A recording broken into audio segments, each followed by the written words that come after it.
سلامونه او درنښت ګران لیدونکو په دې ویډیو کې درته په پیرنټل کنټرول باندې خبرې څنګه چې له نوم نه معلومیږي پیرنټل کنټرول داسې چې تاسو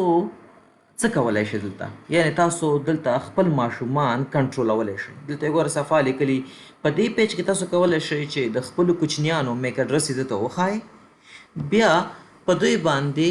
ټول ویب سایټونه بلاک کړئ هغه ویب سایټونه چې ښه دي او ورته وښایئ چې هغه لاو شي او همدارنګه هغه ټایم ورته وښایئ په کوم کې چې دوی کولی شي انټرنیټ استعمال کړي او هغه وخت ورته یعنی هغه وخت کې به دوی بلاک کړي چې کوم د دوی د درسونو وخت دی کوم چې د درسونو وخت نه دی هغه کې دوی انټرنیټ کارولی شي دلته ګوره صفحه لیکلي د parental control function can be used to control the internet activities of child limit the child to access certain websites and restrict the time of surfing یعنی تاسو ماشومانو باندې ریسټرکشن لګولی شئ چې هغوی ځانګړي ویب سایټونه وکاروئ د هغې نه بغیر نور ویب سایټونه ونه کاروئ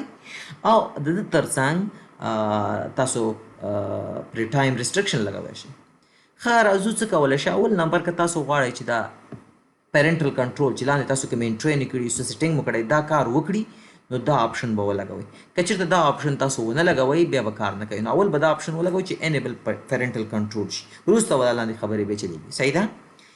دلته تاسو وګورئ میک اډرس اف د پیرنټل پی سي هغه کمپیوټر چې هغه د پیرنټل دی یعنې والد دی مشر دی د کور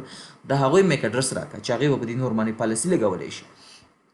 دلته وګورئ زما د کمپیوټر اخر سر کې میک اډرس 88 دی دا تیار راغستی نو زه په دې اپشن کلیک کوم چې کاپی ټو اباب ګوره زما میک اډرس یې بره واغوست او سیف کوم دا هغه پیرنټل میک اډرس شو یعنې د پیرنټل پی سي څوک چې والد دی او وروسته به اوس بېلابېل ریسټرکشن لګوي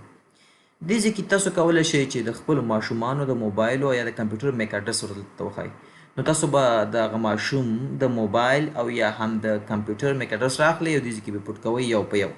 داسې هم کولی شئ اوس زما کمپیوټر هم وصل دی همدې وخت کې تاسو وګورئ ډي سی پي ته راشئ دې ځای کې کلاینټ ته هم زما کمپیوټر وصل دی چې 88 دی او هم موبایل وصل دی چې 80 میک اډرس دی که زه راشم پیرنټل کنټرول ته نو 88 خو ما پیرنټ کړی دی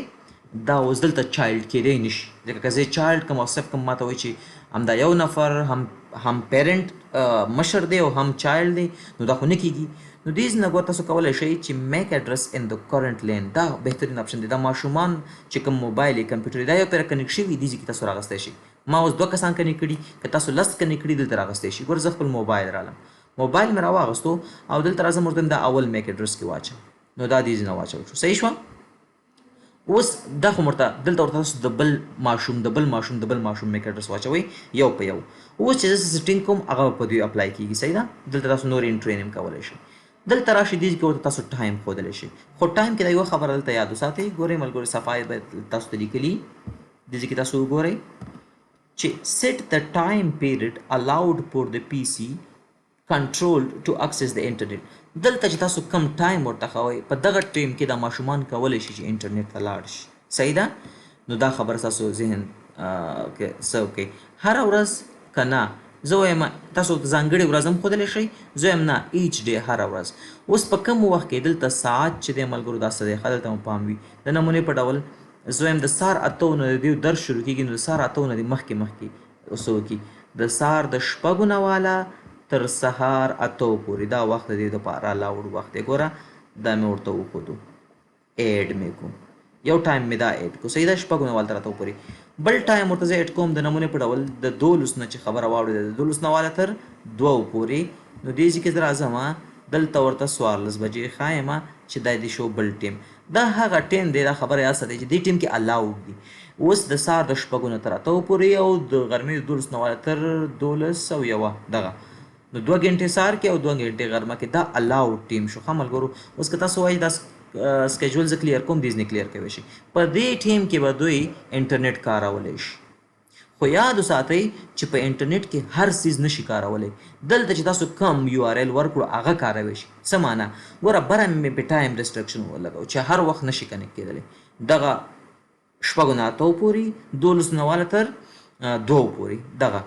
4 غنټې کې کنیکټ کېدی شي او دغه وخت کې چې کنیکټ هم شي هر ویب سایټ نشي څه کولی دلته وګورئ add URL here you can input the net addresses which the child is allowed to access دلته چې ورته تا کوم ویب سایټونه وښودل هغې ته به تللی شي د نمونې په ډول زه ورته یم چې خیر دی یوازې د facebook.com ته تللی شي دا اډ کا. لاندې ګوره انټری راځي، زه یم google.com ته دې تللی شي، دا اډ کا. زه یم یوټیوب کې زده کړه کېږي، youtube.com ته دې تللی شي، دا اډ کا. ټیک ټاک نه اډ کوم ځکه خو د فساد جوړه ده. ټول سیټینګ مې وکړو، دې ځای زه سیف کوم. نو اوس مې څه کار وکړو، که چېرته 9 بجې دي نو فیسبوک خو دې نفر ته الاوډ دی، ګوګل هم الاوډ دی، یوټیوب هم الاوډ دی، خو په دې 9 بجو کې دا ټایم ریسټرکشن دی، یعنی په 9 بجو کې هغه کنیکټ کېدی نشي. په دغه دوو ټیمو کې کنیکټ کېدی شي، شپږو نه اتو پورې، 12 نه تر 2 پورې. همدغه وخت کې چې کنیکټ شو بیا هر ویب سایټ هم نشي اکسس کولی. دا کوم ویب سایټونه چې ورته ما ښودلي دا اکسس کوی شي، د دې ویب سایټونو نه ور اخوا چې نور څومره ګن بلا دی هغه نشي اکسس کولی. نو تاسو زده کړل چې څنګه به پیرنټل میک اډرس ورته اډ کوو، څنګه به د چایلډ میک اډرس ورته اډ کوو، ټایم به ورته څنګه ښایو چې کوم کې الاوډ وي او کوم ویب سایټونه الاوډ دي دا ورته ښودی شو. نو دا شو پیرنټل کنټرول چې تاسو دلته زده کړو. صحیح ده؟ انشاءالله دومره سخت څه پکې نه و.